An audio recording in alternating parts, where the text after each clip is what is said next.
Hey everyone, welcome to Filibusted. I'm Jason. And I am Michelle. Today we're kicking off our very first episode titled Red, White, and Broke. That's right. In this episode, we're digging into how income inequality is hitting the lower and middle classes hard, right here in our own backyard. We're breaking down why, in a country built on the promise of opportunity, so many folks are left behind. So get ready for some straight talk and deep dives into the forces shaping our everyday lives. Let's unpack what it really means to be red, white, and broke.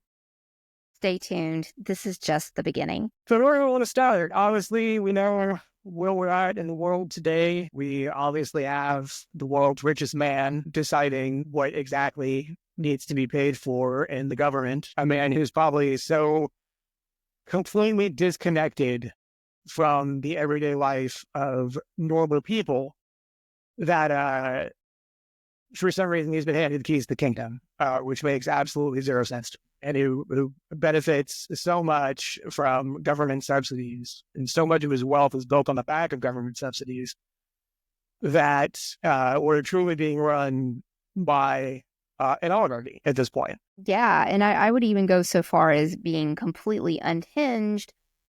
Sometimes you have to wonder, is this just another distraction method, or, is this the driver of what the purpose of what's happening, So as we kind of roll this back, I think everybody's been feeling this crunch for a while. We've talked historically about how, even during the past 4 years when everyone was like, oh, the job market's up, blah, blah, blah, it's at all-time high, unemployment's at the all-time low.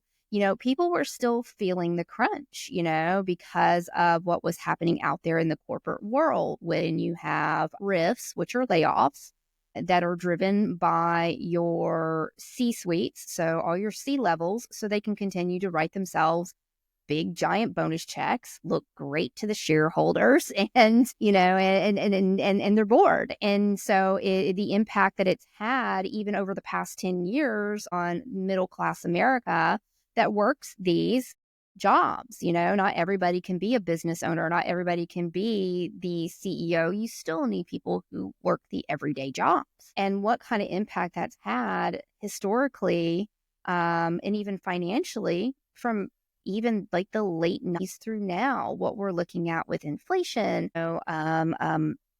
wage stagnation, the demonization that how dare you as an employee ask to be paid fairly and a living wage in this day and age, and just how much media as well as the far right has demonized even the younger generations that come out and have seen us in these older millennials or younger Gen Z struggle to still struggle. Their kids are now young adults, and they're watching this, and they're the next generation coming out, and they respect themselves and they understand their parents struggle. How much the far right and media has demonized them, calling them lazy. Well, why would they go put themselves $70,000-$80,000 in debt to get paid barely enough to survive on their own? It's insane. 100%. And that seems to have been the trend for the past few decades, is giving people someone to punch down on. It's the immigrants are taking your jobs. And I don't know, correct me if I'm wrong, but obviously we had reporting come out that ever since these ICE raids started, the illegal immigrants picking citrus out in California, because it's citrus harvest time, having all to go to work because they're terrified of being scooped up in an ICE raid. And I can't say I've seen any reporting on this, but the last time I checked, there were hundreds of thousands of Americans champing the bit to go pick that citrus in, the sweltering heat, backbreaking labor for less than minimum wage. I don't recall seeing any reporting on people chomping at the bit to get those jobs. Maybe disconnected in some way, shape, or form. But last I checked, I don't even know of anybody who's ever expressed an interest in picking fruits and vegetables that people have food to eat, Yeah, even if it's for far below standard wages. I think you're exactly right there, because it's backbreaking work and you get paid like 40, 50 cents. I mean, living here in the deep South, and, kids back in the day, like high schoolers and all that they used to go do those jobs after school or during the summertime, during different harvest seasons, of going around and working for farmers, but it was backbreaking work. But it's something you could do as a young teenager, because there wasn't a lot of, stores around here to work at it during that time. But that's what people did, and no, they don't want to line back up out there, because it is backbreaking job work, and it's low pay. I mean, you live in bunk houses, and it's not going to pay for a home, and it's not going to pay for a car.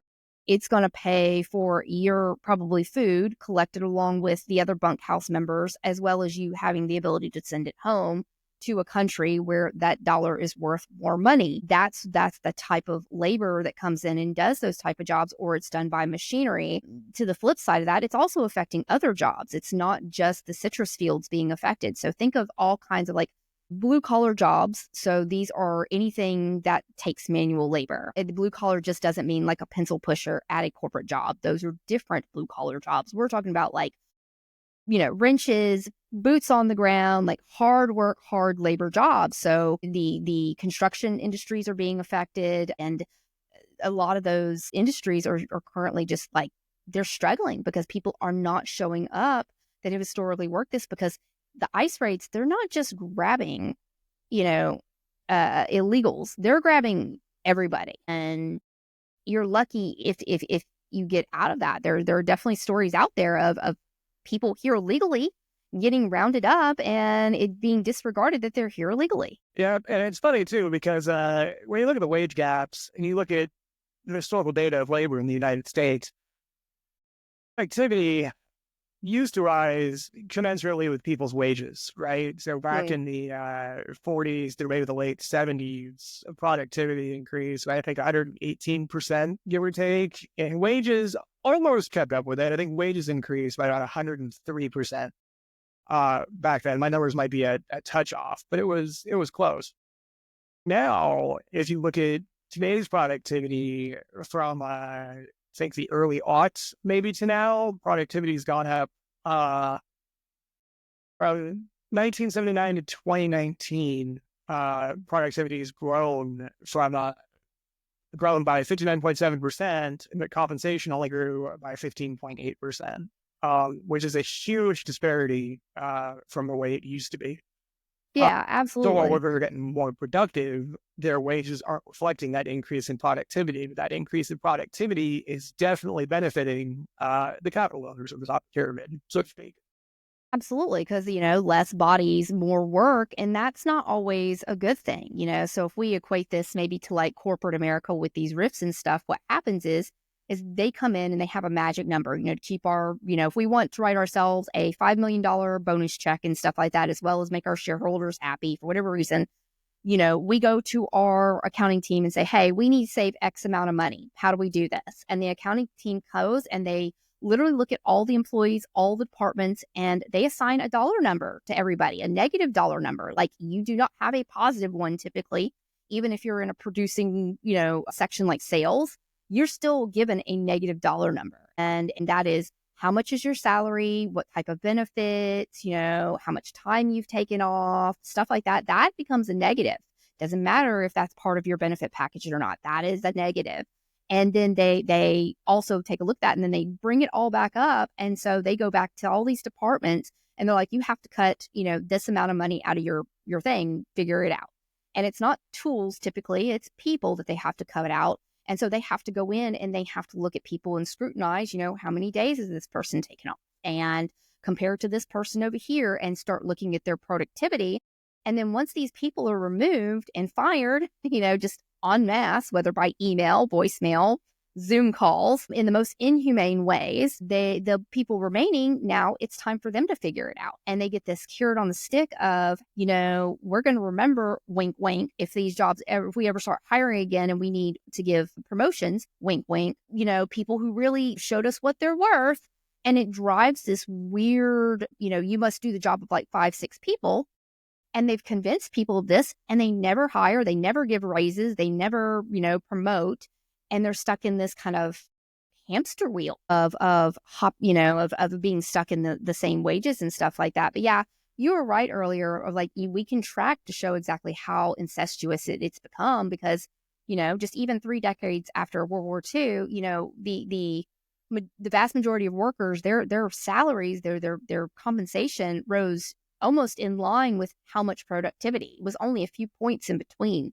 So like 91% was how much their compensation rose over 3 decades, and the productivity growth was 97%. And those things should fall in line when you have the proper amount of workers, you're paying them correctly, and it's in line with productivity. Like, you should never have this vast gap between the two. And the funny thing is, that's kind of in line with the myth we've been told, at least ever since the Reagan era, where they have us convinced that trickle-down economics is a thing, where if we just keep giving these billionaires all this fucking money, eventually they'll find it within themselves to give us a little bit of a pie. But what's funny about that is, if you look at the stock, or not the stock buybacks, if you look at the Trump tax cuts from back in, I think it was 2018, he slashed the corporate tax rate to 21%, where previously I think it had been 35, or one of the highest in the world, but still lowered it to 21%. Now, do you remember what companies did with that amazing amount of savings? They were just gift wrapped and handed on a silver platter. If I had to take a wild stab, they wrote themselves beautiful checks, because that's usually what CEOs do. And just for disclaimer for anybody listening to this, we've both worked in corporate America. I've been pretty high up on the food chain. I know what goes into all this stuff. I'm not pulling this information out of my ass. And it is. They typically write themselves checks, and they do not trickle it down. That never happens. It's always a vacuum from the bottom up that never ever does that. And you say, oh, well, they invest in other stuff. Yeah, they invest in themselves, and they drive things to keep themselves relevant while still sucking from the bottom up. But that's my guess, is they wrote themselves beautiful checks to That's big funny. organizations. That is why they got huge compensation bonuses. They did a ton of stock buybacks, which just by very definition benefits themselves and shareholders, because a lot of CEO compensation is tied up in stocks. So when they do these stock buybacks, they grossly inflate the stock's worth, which obviously benefits the board, it benefits shareholders, it benefits any members of the C-suite where a lot of their compensation is granted in stock. Yeah, nothing. I'll find the numbers. I had them up here and they seem to have lost them. I think, of course, since this was a Republican tax plan, and they were like, if we just give these billionaires all those corporate tax cuts, surely your wages will increase. And I want to say the official numbers of wage increases post-Trump tax cuts to corporations were they grew by 0.09% faster. Yeah, So, absolutely. minimum benefit to the average worker. They did some capital investment. That was, sometimes they expand their businesses a little bit, but that only accounted for something like 11% in the total thing. Stock buybacks in 2018, post-Trump tax cuts, they reached a record 1.1 trillion in stock buybacks. And now, if I'm not mistaken, that could have benefited tens of millions of workers across the country.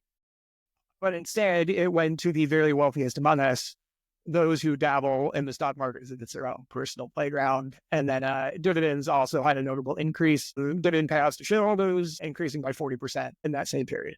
So once again, they got rich off the backs of the actual labor who are producing the very things that they do. Because last time I checked, Elon isn't actually building Teslas or rocket ships. Bezos isn't loading packages onto trucks. Bill Gates isn't building computers anymore, ostensibly. So the workers these days aren't being rewarded for their labor. Now, it seems like there's a number of reasons that this happened. And then one of the biggest ones is the decline in the unions, as labor has lost their ability to collectively bargain with their employers and they stop getting union protections, that's a huge handicap in favor of capital owners. Because if they're not held to account by unions and by the people speaking for the worker, you don't have a lot of room to collectively bargain for better wages or better healthcare. I think in the 50s, union membership already started going down. It was like 1 in 3 people were a member of a union. But then my absolute favorite president to make fun of, Ronald Reagan, fired 1,000 airline controllers. They were all union members of PATCO back during airline strike in 81, maybe. And not only did he fire 11,000, he also banned them from ever being flight controllers again, which is funny. History seems to repeat itself since we've had, seven incidents with airlines since Trump started firing federal workers and preventing them from hiring more and backfilling. I think we've had a lot of history repeating itself. and unfortunately, the wrong type of history we shouldn't have. But yes, you are absolutely correct. It's very frightening. We keep making the same fucking mistake. It is. And unfortunately, we get a little slice of the good life for a little bit. We get a party that knows how to govern and knows how to, maybe not as much as they could, but how to keep corporations in check. And things get a little bit better for the middle class. Becomes complacent and at least on both sides.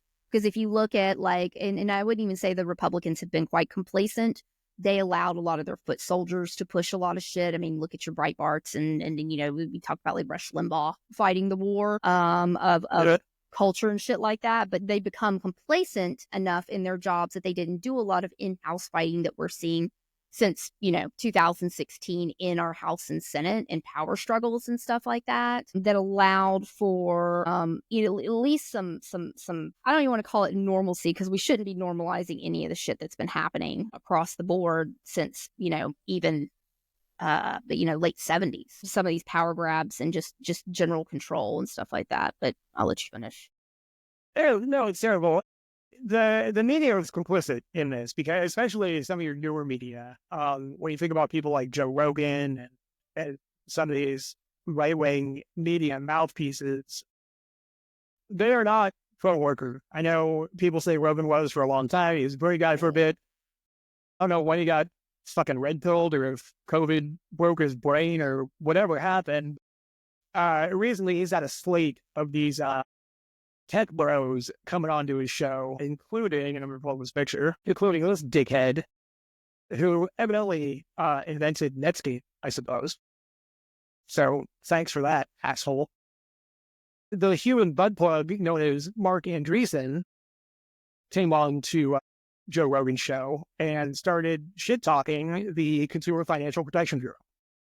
And what the Consumer Financial Protection Bureau actually does is, in the fucking name, they're there to prevent the average consumer from being taken advantage of by banks and predatory lenders. This is one of the things that Elon Musk claims to have deleted so far. I know Russ Vaught, another objectively terrible human being, recently appointed himself the head of the CFPB and told them to stop all work and all pending investigations, pending decisions, completely neuter them. In fact, I believe one of the things that is not going to be able to go forward now is the CFPB recently instituted a rule where medical debt was no longer going to be allowed to be put on your credit report. Yeah, I know.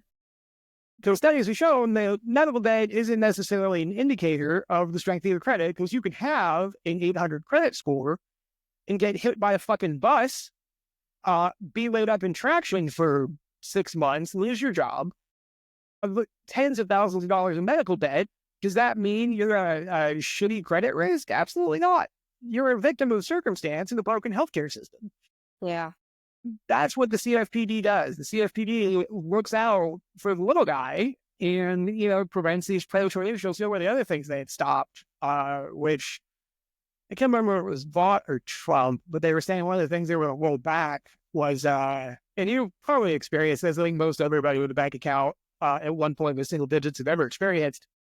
One of the things these banks used to do is similar, a minimum wage worker and you're working at a video store. I'm probably dating myself, but say you're working at Blockbuster Video and you go ahead and you buy a Coke on your shift.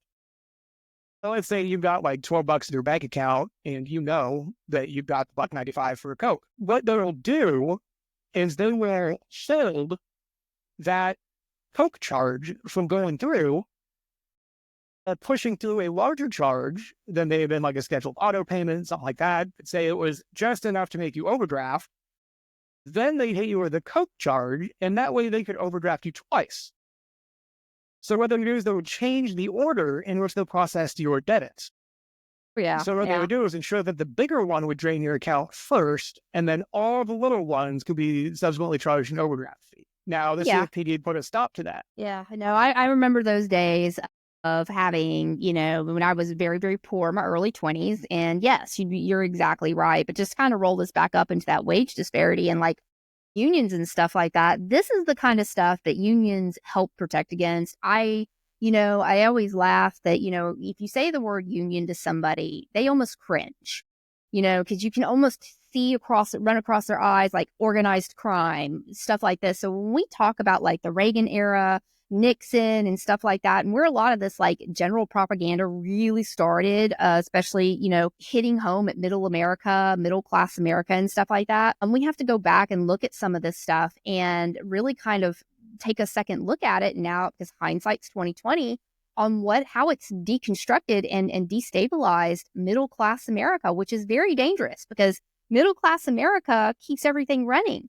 People who are rich, they don't spend their damn money. They're like little dragons. They just save. They borrow against what they invest in, and then they die, and they don't ever pay back those loans. And then that's their generational wealth, is this invested money that's almost protected like it's in a trust.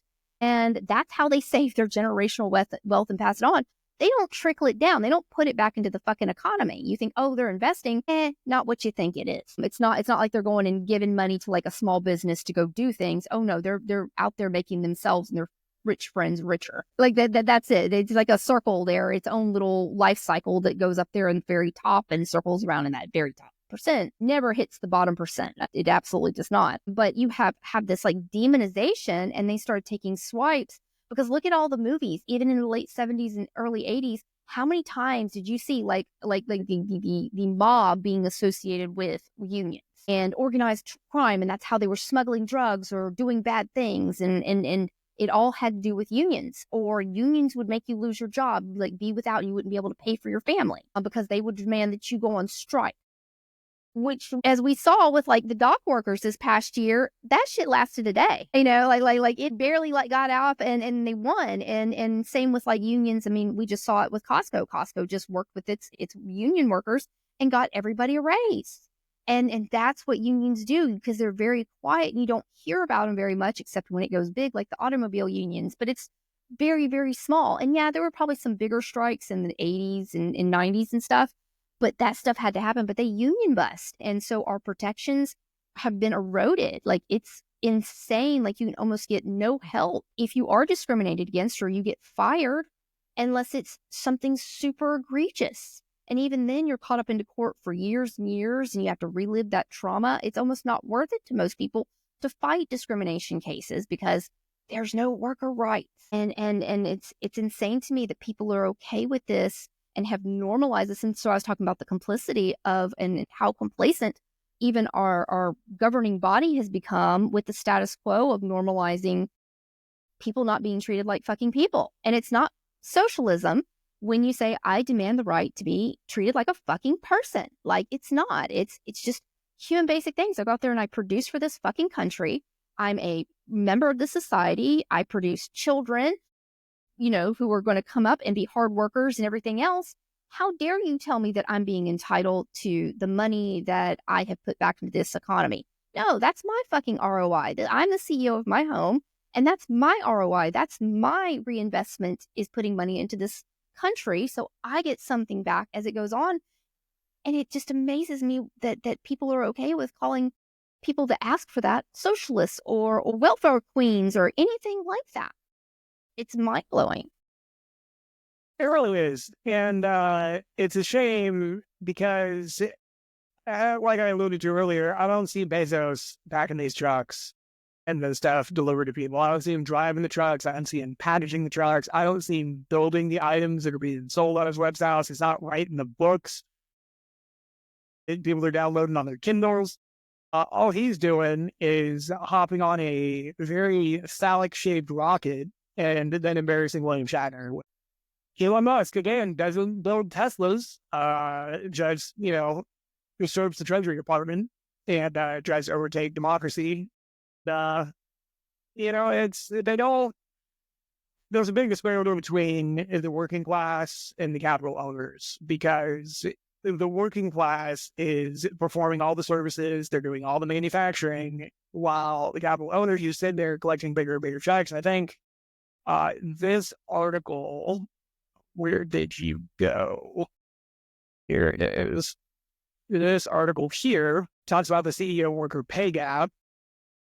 As recently as August 2014, that ratio of CEO pay to their average workers is 268 to 1. Back in the day, I can't remember how far back, maybe the 30s and 40s possibly, that ratio was closer to 20 to 1, which is still enough to say, hey, I'm your leader, I get all those monies, but it wasn't as disgustingly vile a disparity as it is today. Yeah, absolutely. And people also forget too, in that 20 to 1, that there was a lot of benefits. You had a pension as a line level person. So that guaranteed that, it wasn't like a 401k. It was a lot more stable. There was a lot of things with it that was really nice. You had full, health and dental. And if God forbid something happened to you, your spouse got that money.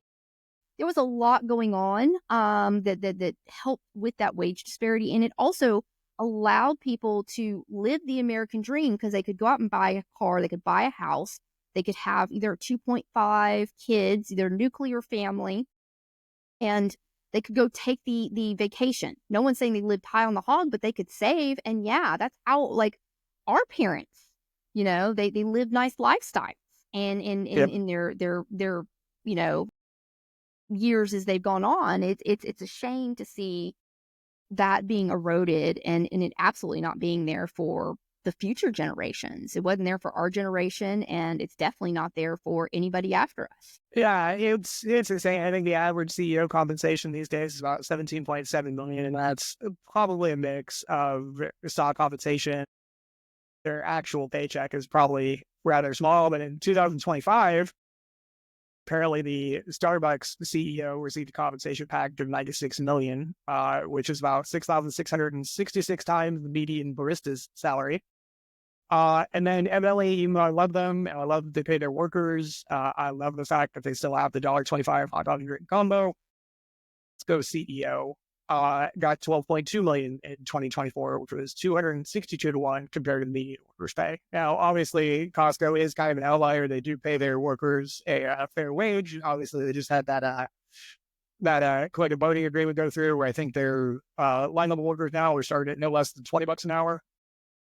Some of their supervisors making leads are making $30 an hour, which I think is awesome, especially in a retail environment with shrinking margins, offshoring and globalization and everything else. That is huge to be able to pay their workers. And the fact that they can pay their workers that much and still give their CEO $12.2 million compensation package is insane. And it shows that other companies could do this. They're just electing not to.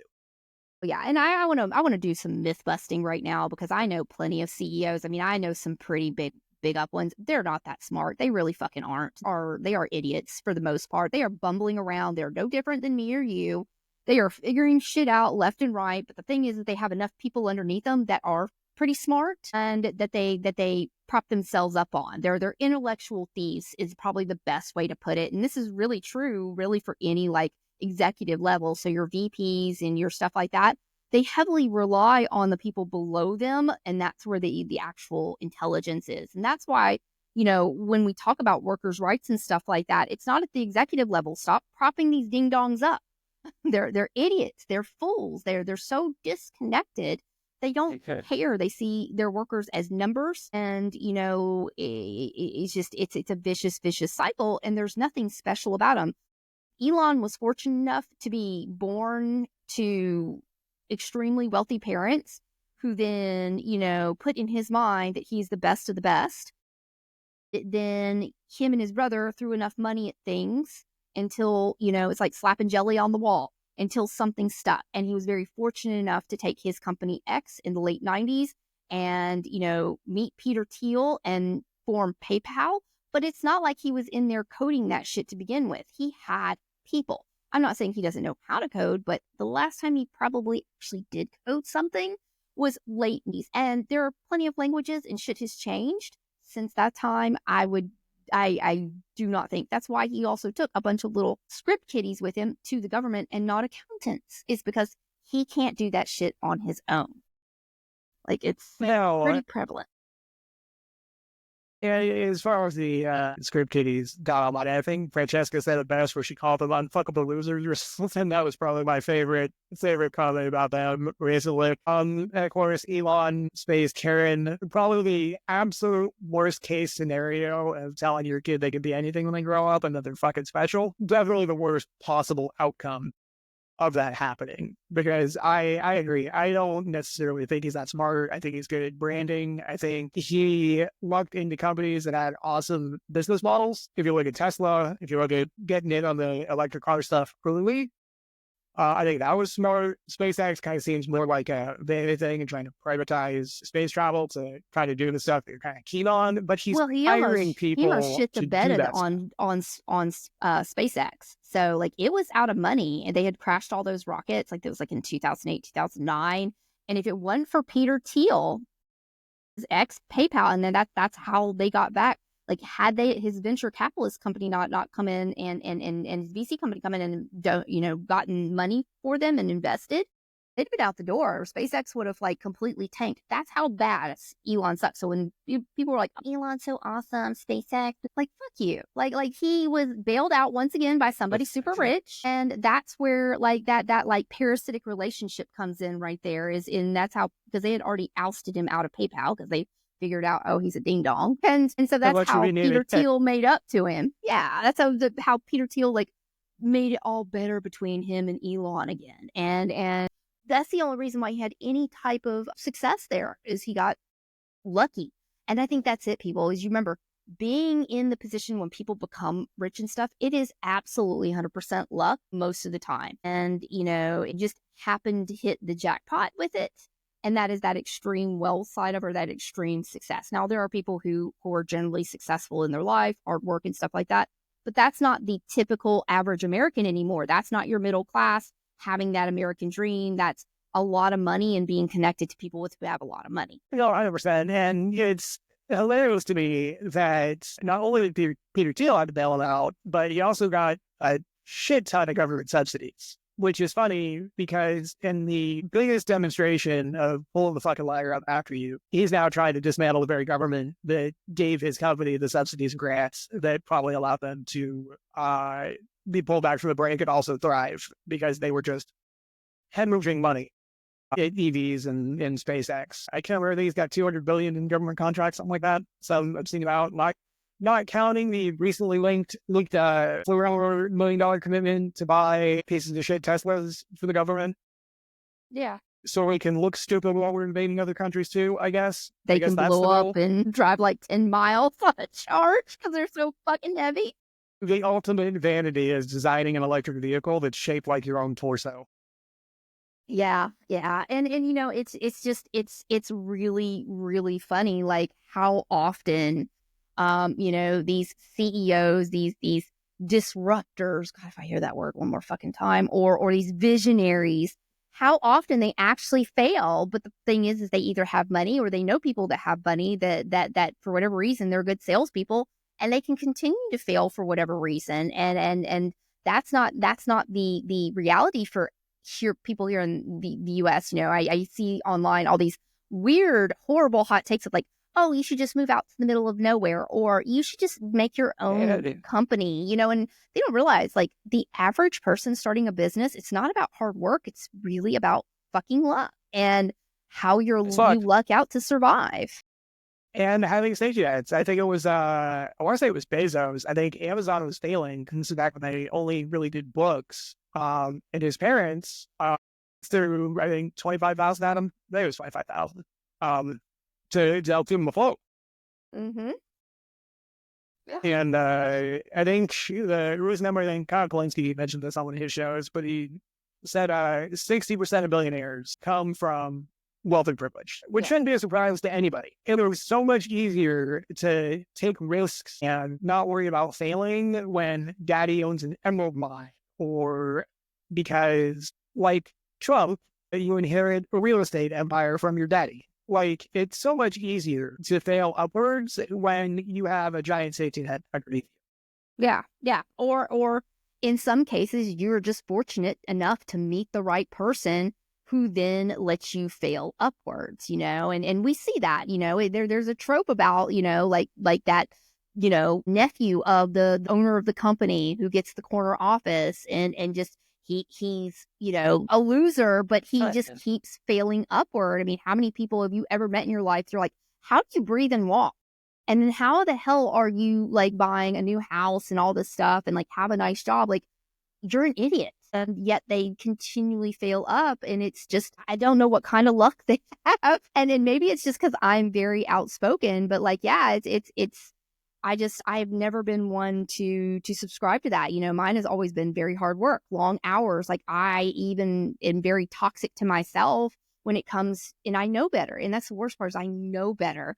And it's a struggle every day to move up in the world or even find a decent job where somebody's going to believe in you, no matter how good my resume looks. Yep. And it turns out I have to make a correction. I was off by a factor of 10 on the amount that Bezos got from his parents. It was $250,000. So proud of me for thinking he didn't sail as upward as hard as I said it in the first place. $250,000. If only we could all be so lucky as to have parents just throw $250,000. And I think both the siblings invested another 10. So close to $300K for his fledgling business that now allegedly makes workers pee in sports drinks bottles in order to get everything delivered on time, and apparently tracks workers in warehouses using ankle bracelets like it's a fucking warehouse prison, evidently. Yeah, that's crazy. Yeah. And that's where we go back to this, like, this is what unions protected. And, all these CEOs, all this stuff. I mean, we track this back to like the late 70s when, it first kind of opened up the door for, politics to, or businesses to be able to invest in any type of politics. And that was at local level, and that's where they start. And people don't realize politics does start at your local level. So please be out there voting locally. If you only wait to vote and like every 4 years when we get a new president, please don't. Please vote locally. This change happens with your local city council.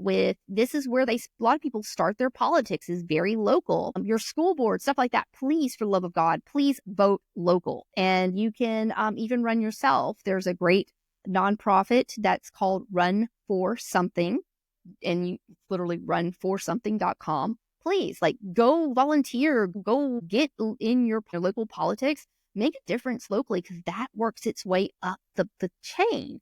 And people, it makes a difference. You invest in the future locally, and you never know. You may have the next Bernie Sanders in that classroom.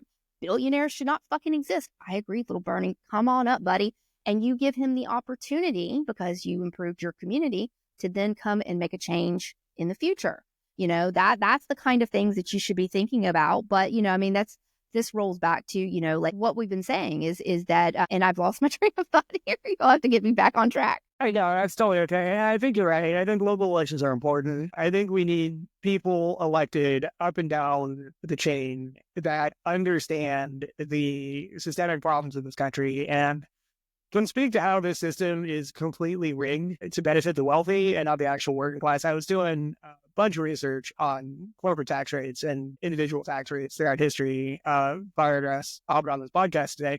I think we all know that World War II, the greatest generation, I guess, I think they're the greatest generation. One before that, I think it was the silent generation, that we had the boomers, right?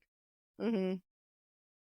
The top tax rate, because we had to finance World War II, obviously was 94%.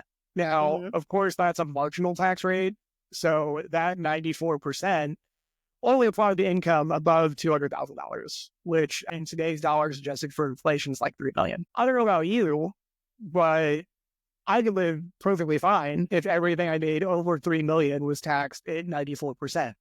Yeah. Yeah. And to stop any myths really quick, that millionaire with more than 3 million isn't going to buy any more, any less than they would have with less than 3 million.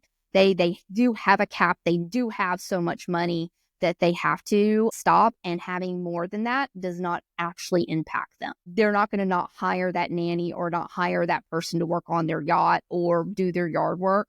They're still going to hire those people. They will.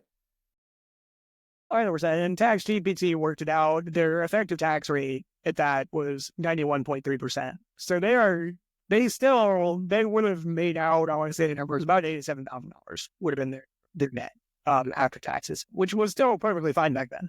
Today's standards, obviously the effective tax rate would be a lot different. And we did some more deep diving into tricks that they use to not pay high tax rate. I'm sure you've heard Warren Buffett before talk about how he paid a lower effective tax rate than his secretary.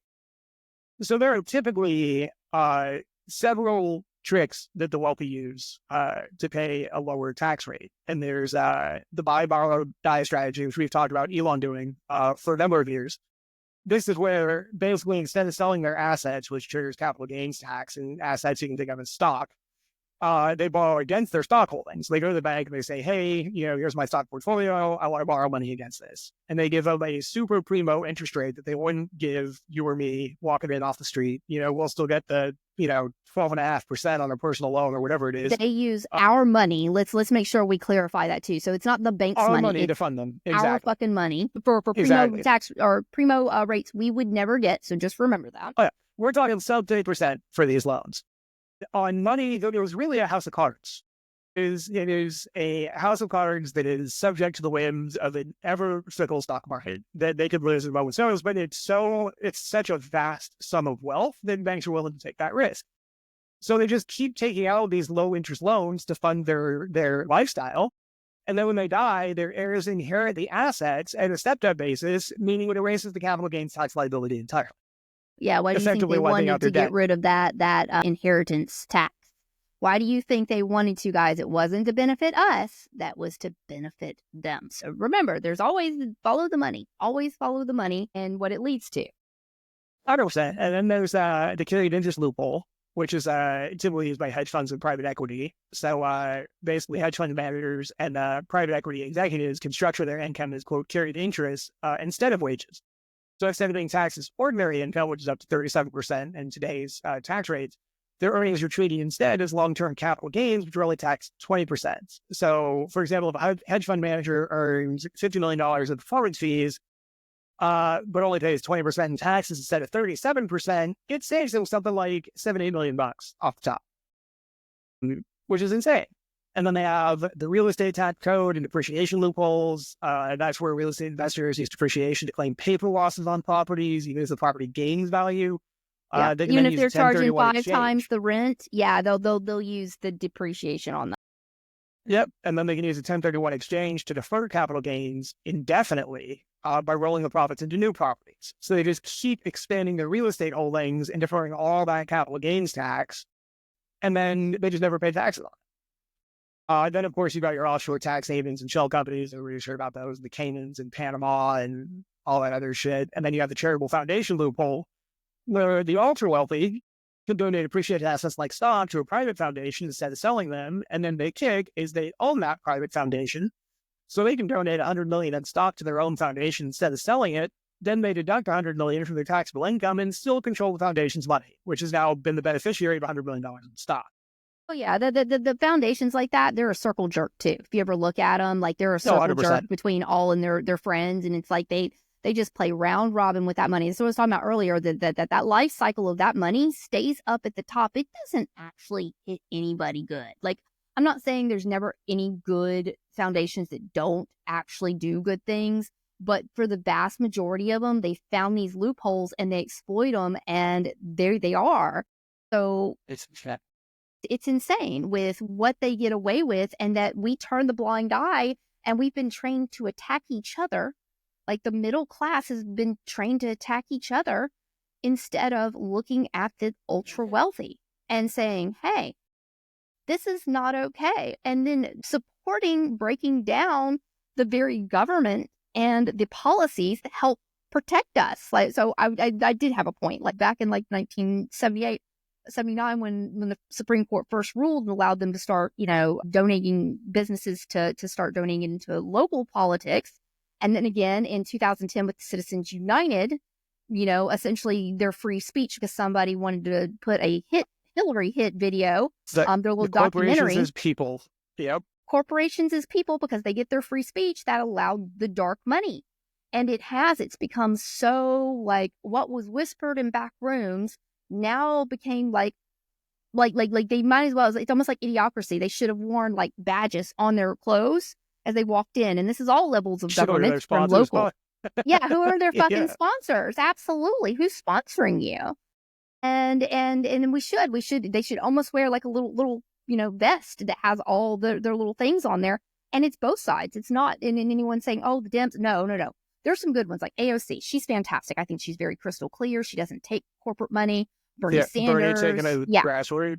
Yeah, exactly. Like they, and those are the ones that I respect that are like, no, I don't come here to like make myself richer. I come here to represent the people who fucking voted me in and continue to vote me in. And that's exactly what our government should be doing, but they don't. And it's bad across the way, but they've become so complacent.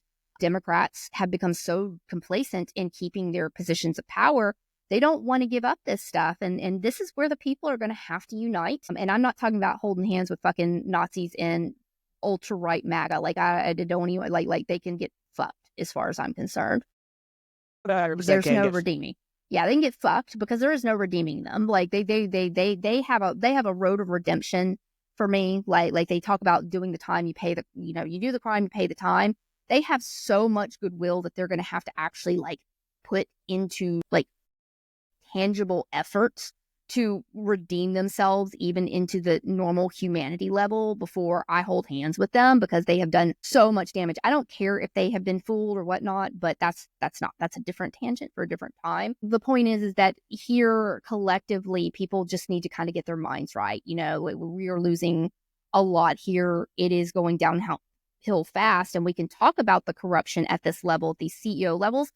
This is in correlation what's happening because if you look at the ideology that Elon Musk, JD Vance, Peter Thiel, they all subscribe to, and what Project 2025 is just a reskin of, it's this, hey, we want these CEOs to run the government like they do the business. Well, we already know how they handle corporate America. It's it's already bad enough. Like it's almost like they've been battle testing this on people and prepping them for being very complacent on being rift. And when we talk about rift, losing your benefits at the government level. So welfare's got to go, we can't afford that no more. That's maybe this department over here and doing these things. And people are just like, yeah, this is okay. And it's like, yeah, it's absolutely fucking not okay. It was bad. And I think there is a little bit of good news. Pramila Jayapal in the House actually put forward another, she was introducing a constitutional amendment to end corporate personhood and reverse Citizens United. She just did that, I think, on the 13th. It's obviously not going to get any traction in this administration. Unfortunately, we would have to take the House and the Senate and get 22 states to ratify it, however much it is. It's a bit of an uphill battle, but it seems like some of the progressives in Congress are at least aware of what the problem is. I know Bernie has spoken about it 100,000 times, but he's talked about it once. And I know AOC's talked about it. So there are some people representing us that do know what the issue is at the core. And Citizens United is a huge problem. The other problem is people have to understand who Republicans are. I'm going to be very, very blunt, but they don't give a fuck about the lower middle class. They genuinely don't, especially not today's Republican Party. They would not piss on you if you were on fire at this point. I got a little bit in my feelings this morning. I threw the new Republican tax plan or their new budget plan into ChatGPT. They just give a nice little synopsis. what the proposed budget thing was, and they're looking at $880 billion over 10 years in cuts to Medicaid. Nothing yet to Social Security, although they do want to talk about long-term reform, which is shit like raising the retirement age and doing less generous cost of living adjustments. They want to expand work requirements for food stamps. They think about things like SNAP. Fuck them kids, as they famously say. They want to cut $230 billion. They're literally taking fucking food out of kids. They want to cut education funding, which affects Pell Grants, student loan forgiveness. They want to cut housing assistance. So yeah, everybody who voted for this, like, fuck right off. Because your inability to critically think and to take people what they're saying at face value has led to this. So your meemaw is going to lose your fucking healthcare. Congratulations. Anybody you know that's maybe disabled and on Medicaid, like, they're going to lose their healthcare. So fuck right off. You literally voted to cause harm to the greatest number of people possible. So hopefully you can sleep it. Yeah. There are going to be a whole lot of people who aren't going to be able to. Yeah, and I part of me does feel a little bad when I see people online like, no, like they were Trump supporters and their their spouse lost their job. Like, what are we gonna do? Especially the ones affected by, like, the government stuff. And I'm like, what do you mean? Like was the expectation that they were just going to weed out the Trump supporters from the non-Trump supporters and only hurt the Trump supporters? Like, what were your thoughts here when they said, hey, we're going to do this? And you thought, oh, but not me? Like, no, motherfucker, you too. Like, you are the poor. You are the poor here. There is the rich, there is them, and then there's the rest of us. And there is the very hard line that they have made sure that they have made it such a gap that people can't hop over to have the influence. That's what this wage disparity ultimately is there's the haves and the haves not. And they've made sure that line is so fucking big that people won't hop over and influence what they're trying to do. And they're going to keep everybody downtrodden. They're going to keep you're just exhausted from your day-to-day grind. You're so worried about how you're going to put food on the table or pay your fucking bills that you don't have time or the energy, emotionally, the fucking spoons, to look at anything political. And they're making it so fucking chaotic. It is. It's insane. Yeah, but the media doesn't do it again because they're all owned by corporate fucking right-wing billionaires at this point. So there's not really a ton of difference between watching different outlets anymore. I mean, some of them are more propaganda state-run media like Fox, but CNN tries so hard to stay in the fucking middle, but they end up teetering over the right constantly. Yeah, and they don't focus on the right things either. They get hyper focused on some of the dumbest shit that is not pertinent to anything other than their fucking ratings, what they think people are going to key into. And it's mainly like this social war of, like, trans bullshit, and stuff like that. And I only say bullshit because it's bullshit even being concerned about it. It's 1% of the population. They're fucking humans. They deserve fucking rights. It's end of fucking story. Like, I, as a woman, all my life, I would fear more being dropped off in the middle of the fucking woods with a heterosexual male than I would somebody who's a transgender, trans woman. Like, I would, like 100%. I would fear rape more from that situation, from the first one versus the second one. I have never gone in and ever felt fear in a public bathroom from anyone in that public bathroom. Same with in the working environment and stuff like that. I've worked in the tech industry for a very long time. White men are fucking toxic as fuck. They just are. It's frustrating to be told as a woman, especially from those MAGA fucking Marys with their little Krista crosses on, telling me what to be afraid of and what not to be afraid of. I was an early supporter of a lot of trans women as they were transitioning and stuff like that, championing for them. I mean, I unfriended a lot of people because of the nastiness. Like I stood a ground. You stand for human rights and you stand for people, and you understand that while that's not their journey, if you support everybody in their journey, then it's like a rising tide that raises all boats. You look and say, that's somebody's child. That could be my child. How would I react there? And you put everything aside and just remember they're human. And then that's what that boils down to. But this weird notion of dividing lines between, these dumb issues when it should be not an issue at all because it's a fucking human rights, is now that's all they concentrate on. And I don't even call them news. It's just Fox fucking entertainment at this point. Right-wing propaganda. But yeah, it's cultural and social, bias.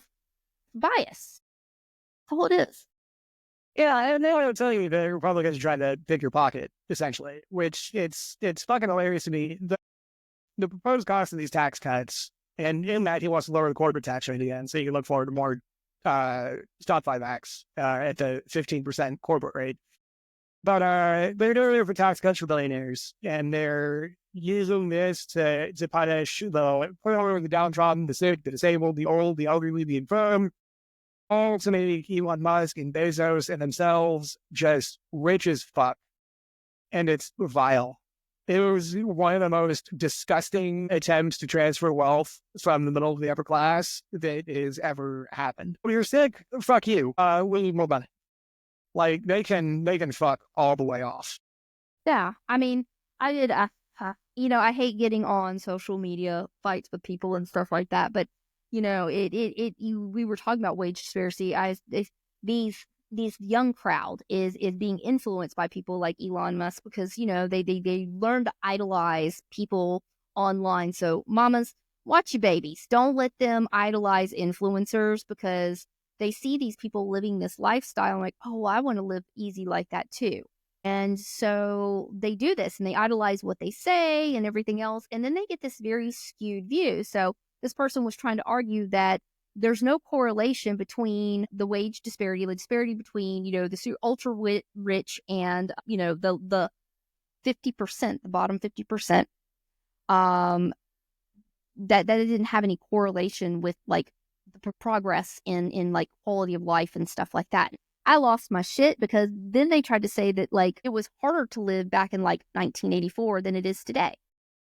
That people make more money, and they were using some shit graph that showed that like the bottom 50% of people, that's the vast majority of us, by the way, the vast majority of us have more net worth than they did. It's like risen and up. And I said, and I had to tell them, I was like, first of all, let's talk about that. There's more people than there were, like even 10 years ago. And so that number rising just tells you there's more people in the bottom 50%. That's not a good thing. It's not a fucking good thing when that chart shows that number has risen so much and that the net worth of the people who are above that haven't really grown very much. I said, theirs are steadily growing, but not in the same, arc and stuff. And I wish I had that picture. I'll have to find it. But I was like, that just means there's more of us in the bottom 50%. One, that's concerning. I said, two, net worth does not mean purchasing power. So that is a misconception there. I said, net worth just means that you have enough stuff that raises your net worth, whether it be a car, a piece of property, something like that. But you still have to have somebody willing to, one, pay for it to give you that cash flow or borrow against it. And not everything in your net worth is something that could be borrowed against. There's still credit worthiness and stuff that the bottom 50% is put up against that your top 50% are not, because there's different standards, a different purity test for the poors. And I don't even call them the middle class anymore. We're just all the poors now. The poors. And so it's a very interesting conversation. But like we were going back and like, what was the average, how much did like a family, and I wouldn't even counter in kids, like what was that pay back then? It was like $20,000, $25,000, $26,000 was the average, like, like net every year, or gross, before taxes. And, that was between like two adults, and even with taxes and stuff like that, they bring home like no kids, like around 21,000. They could still afford a mortgage at 13%, almost 14% because that's what the mortgage rate was back in 1984, was around 14%. They could still afford that mortgage. And that was an FHA loan, by the way. 2% was still like pretty much the standard for a standard conventional through a bank and stuff like that. That was only $750 of that a month on their mortgage. There was no PMI. There was none of this extra bullshit on there that would raise that cost up. And so they paid anywhere from $250 to $750 a month in their mortgage. And they could still buy a car because the car was like, a brand new car was like $6,000, $7,000. Like that was the nice model. I think it was like a Chrysler or something like that. And go to school 4 years. And Like board and room was only like $9,000, $12,000 at the most for 4 years, not a year, but all 4 years combined, at a decent college. I would even like local. That's like a, state college and like your universities and stuff. It was just insane. And like a loaf of bread was like 50 cents. I was like, yeah, compared to then, that's like $80,000 a year or like $100,000, like with inflation, like that's how much their 26,000 would have been worth. I said, what family of two do you know can survive off of $100,000 unless they live out in the middle of nowhere? And then that was their argument was, well, then move out of the city. And I was like, you do realize like people still have to live there, right? Like not everybody can move out to the middle of bumbuck nowhere because guess what they've ended? Work from home. We're in this vicious fucking cycle of being fucked by these billionaires. Yeah, and apparently, like, wages have been stagnant since the 70s. Like, we know that. The math bears that out. And when you look in the 40s, without adjusting for inflation, the median cost of home in the United States was $3,000. The adjusted price in 2024 dollars would be $65,000. So houses are 21 times as high as the average price 80 years ago. I don't think anybody's making 21 times more than they were 80 years ago. It's bonkers. Yeah, but the cost of goods has still gone up, and that's what people don't understand. It's not like the cost of goods has stayed super cheap, and they're like going, oh, well, paying your workers more means the cost of products go up. No, they don't, because there are plenty of companies who do not price gouge at the register and still bring in a lot of fucking money. They just do. And they don't have to mark things up and bring in these record breaking. I don't know where we got like for people to invest in something, they need to have record breaking profits. No, record breaking profits just means the top level get to write themselves more checks. When's the last time you saw anybody get over, like more than like a 1 or 2 or 3% raise?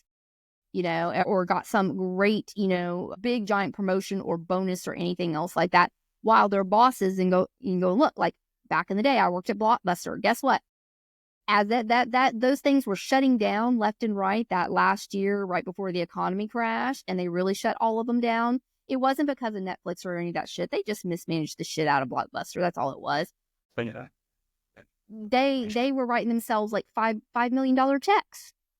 While they told me as a store manager that I was no longer going to get my damn bonus. And my bonus was like maybe like $10,000. And then I had to cut hours. And because I was salary, I had to work those hours. So I had to cut people who were already making minimum wage. And thank God I had a bunch of teenagers, but that left me like opening the store and running it by myself for 10, 12, 14 hours. And then only being able to work, like have the rest of them work mainly on the weekends and stuff. And my store was busy, it was a big store and I had to rework all those walls by myself, plus do all this work. Like, and I was only making $30,000 a year. Like and it was decent money back then, but like it was still tough. And so this misconception that they do this thing so they can like pay their employees or they're not gonna be able to pay their employees. It's a fucking lie. Look, that information's out there, especially if they're publicly traded. Look and see what their compensation packages are, and then ask yourself, the questions there. Like ask yourself, do they really need a $10 million check every quarter? Really, do they need that? Or are they paying their employees correctly?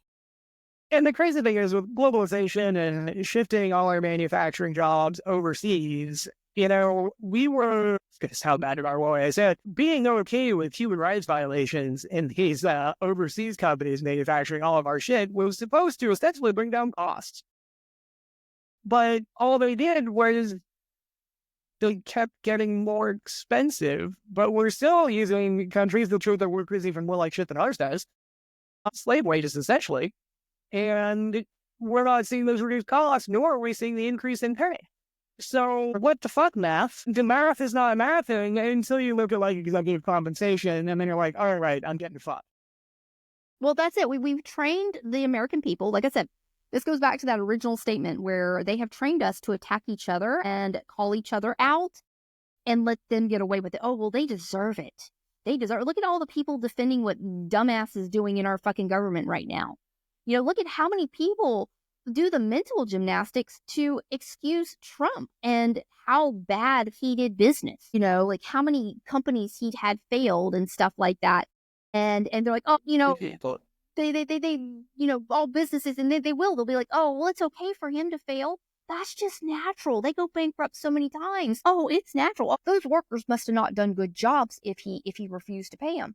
No, it is. There is plenty of proof that that's the strategy he did, because he had a power dynamic where he would rather pay his lawyers, who he has on retainer and paying anyway, to hold them up in court, knowing that that small business over there can't afford to stay in court for 5-10 years. I mean, look what he did. Look, we saw the strategy in real time, what they did when they were trying to prosecute him for, January 6th, and how his lawyers just time and time again, just wait till the last minute to get something filed, because that restarts the timer. And that's how courts work, Sky. I had a chance to work around a legal industry and stuff like that. And that's essentially how courts work. There is a timer. This is invisible timer. You have so much time to file, so much time to answer, so much time. And that's a strategy there that they do, especially larger companies, to kind of get the others to fold or take a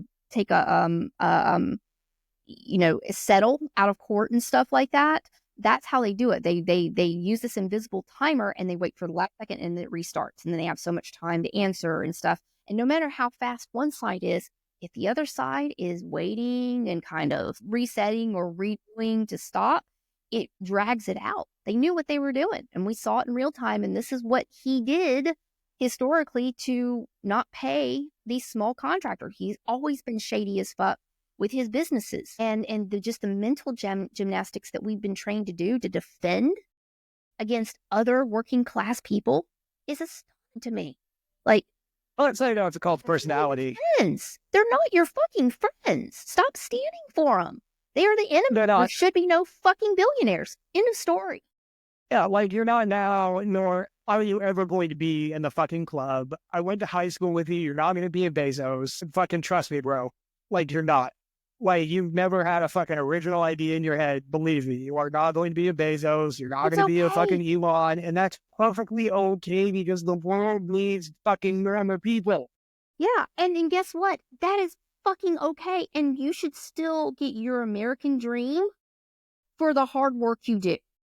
That is the 100%. problem that we have. And it's not welfare, and it's not a handout, and it's not any of that. It's called your return on investment for being a productive member of goddamn society. You shouldn't have to go shake your ass on fucking OnlyFans, or your feet, do the little feet pics or anything like that. You shouldn't have to sell your soul on social fucking media to have the chance at the American dream. You shouldn't have to work 10 jobs. You shouldn't have to do all these things. You shouldn't have to put yourself $70, $80, $90, $100,000 in debt to get an entry-level fucking job, and somebody tell you, oh, well, entry-level just means it's a chance to get a motherfucker. An entry-level job is bottom of the barrel. You have no experience. You're getting on-the-job training. Not you come out of school with a 4-year fucking degree. What the fuck? I don't know. It gets me really riled up, seeing the bullshit people believe in nowadays.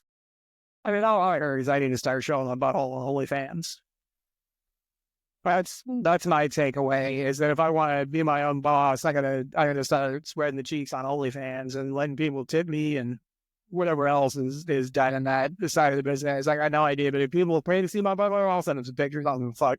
I guess, yeah. I mean, but we shouldn't have to go to those extremes where we're pretty much pimping out our children online. So they maybe become a YouTube star, the next Mr. Beast, all that fucking mental damage, or driving ourselves to content creator, feeding the fucking machine. This shouldn't be a thing. We should be able to get decent jobs, help, live in society and survive, and not even just survive, be plentiful.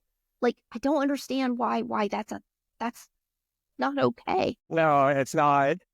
It's a broken system, and not enough people seem interested in fixing it or even addressing the root cause of all this shit, which is corruption and money and power and feckless politicians bending the knee to phthalated donor class. I mean, that's essentially what it's boiled down to. And people need to organize and start running locally to start, like, really realistically, we're in, like a let them eat cake moment. Yeah. I mean, Bill Burr said it best, he was mentioning some guy that was running, I guess, local in, like LA, like in California. And he's a real estate investor. And Bill's like, fuck you guys. He's not doing this so he can spend millions of dollars on his fucking campaign to make $250,000 a year. He's fucking not. He's just not. He is doing it so he has a hand in the politics. Else. Yeah, to influence and make more money. Like, it's frustrating, but people will defend that.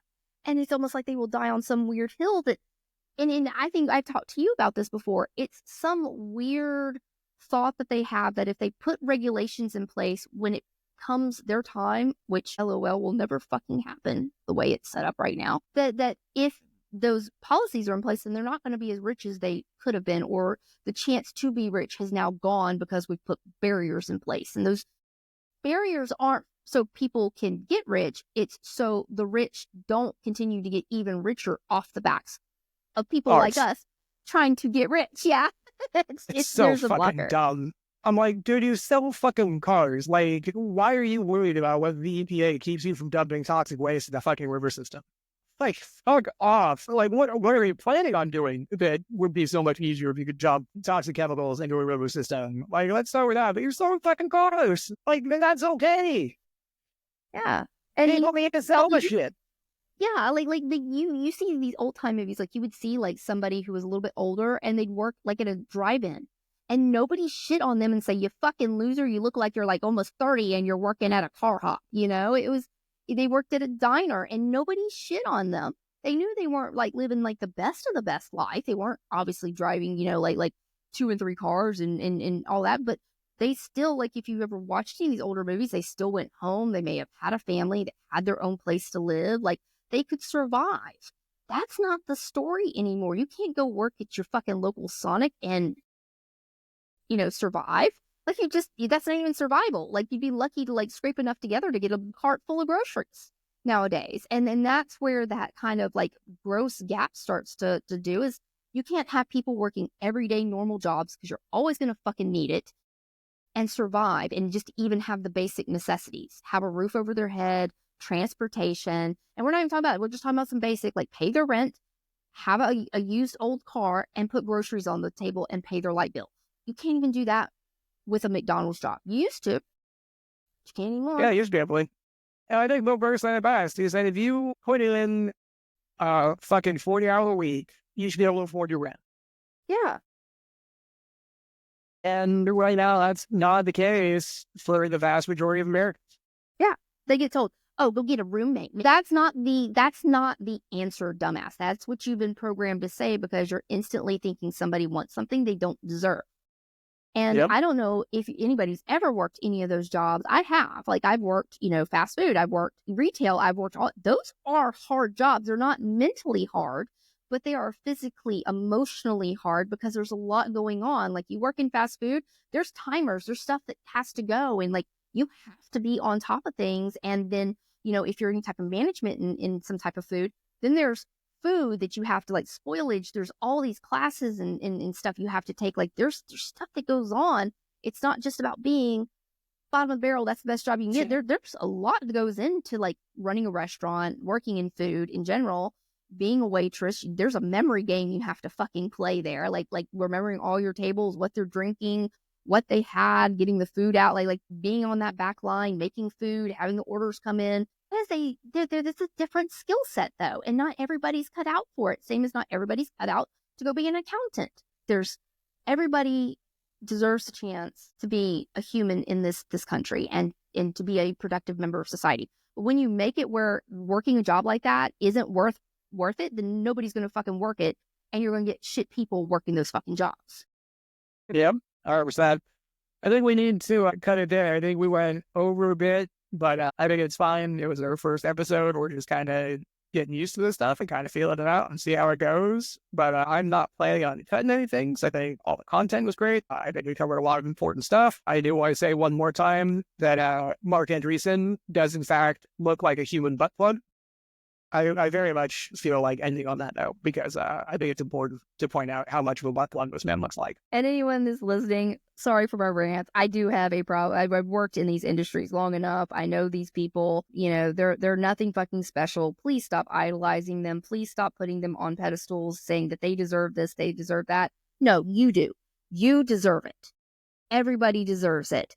Everybody deserves the right to that's the American dream. That's what everything is all about, is your rights to be humanized and to be this collective that we should be, and not meant to feel like you're a parasite or any of that.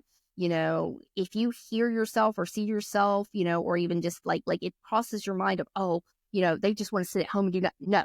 Like, just go beat your head against the wall and say, no, back, and get your mind right. Get your fucking mind right that we are all human here and we all deserve the same things. We all deserve the same opportunities. That's what this is all about. That's the fucking American dream. Awesome. All right, well, that's it for this episode. I guess we'll catch you guys on the next one.